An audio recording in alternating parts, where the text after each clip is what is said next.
আসসালামু আলাইকুম। সব জল্পনা কল্পনার অবসান ঘটিয়ে আনুষ্ঠানিকভাবে ঘোষণা করা হলো বাংলাদেশের টি-20 বিশ্বকাপের দল। আজ দুপুরে মিরপুর শেরেবাংলা স্টেডিয়ামে দল ঘোষণা করেন প্রধান নির্বাচক গাজী আশরাফ হোসেন লিপু। বাংলাদেশের টি-20 বিশ্বকাপের স্কোয়াড ঘোষণার পর সবাই বলাবলি করছিলেন, এই দল ঘোষণায় এত তালবাহানা করেছে বিসিবি। অভিজ্ঞ মাহমুদুল্লাহ রিয়াদকে নিয়েই 15 জনের বিশ্বকাপ স্কোয়াড ঘোষণা করেছে বিসিবি। বিশ্বকাপে বাংলাদেশ দলকে নেতৃত্ব দেবেন নাজমুল হোসেন শান্ত। আর সবথেকে বড় চমকেতার বিষয় হচ্ছে নাজমুল হাসান শান্তর সাথে সহ-অধিনায়কের দায়িত্ব পালন করবেন তাসকিন আহমেদ। যে তাসকিনকে নিয়ে বিশ্বকাপে বেশ আলোচনা হচ্ছিল, সেই তাসকিনকে দেওয়া হয়েছে দলের ভারপ্রাপ্ত অধিনায়কের। প্রতিবারের মতো এবারও সবাইকে হতাশ করেছেন বাজে পারফর্মে থাকা লিটন দাসকে দলে নিয়ে। আর ক্রিকেট প্রেমীদের মন খারাপ করে দিয়েছেন দারুণ পারফর্মে থাকা সত্ত্বেও মোহাম্মদ সাইফুদ্দিনকে দল থেকে বাদ দিয়ে দেওয়া। বিশ্বকাপে রিজার্ভ বেঞ্চেও রাখা হয়নি মোহাম্মদ সাইফুদ্দিনকে। বিশ্বকাপ স্কোয়াডে 4 জন বিশেষজ্ঞ পেসার রাখা হয়েছে।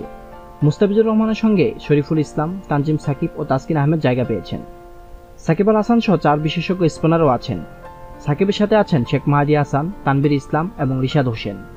অনিয়মিত স্পিনার দলে বিকল্প হিসেবে থাকছেন মাহমুদুল্লাহ। বাংলাদেশের টি-20 বিশ্বকাপের ফাইনাল স্কোয়াড: নাজমুল হোসেন শান্ত অধিনায়ক, লিটন কুমার দাস, তানজিদ হাসান তামিম, সাকিব আল হাসান, তাওহিদ হৃদয়, মাহমুদুল্লাহ রিয়াদ, জাকির আলী অনিক, শেখ মেহেদী হাসান, রিশাদ হোসেন, তাসকিন আহমেদ, মুস্তাফিজুর রহমান, তানভীর ইসলাম, সৌম্য সরকার, শরীফুল ইসলাম ও তানজিম হাসান সাকিব। রিজার্ভ বেঞ্চে যারা আছেন তারা হলেন হাসান মাহমুদ ও আফিফ হোসেন। উল্লেখ্য, আগামী 2 জুন স্বাগতিক যুক্তরাষ্ট্র কানাডার ম্যাচের মধ্য দিয়ে বিশ্বকাপের পর্দা উঠবে। আর 8 জুন বিশ্বমঞ্চের প্রথম ম্যাচে মাঠে নামবেন বাংলাদেশ। সেদিন শ্রীলঙ্কার বিপক্ষে খেলবেন শান্তর দল।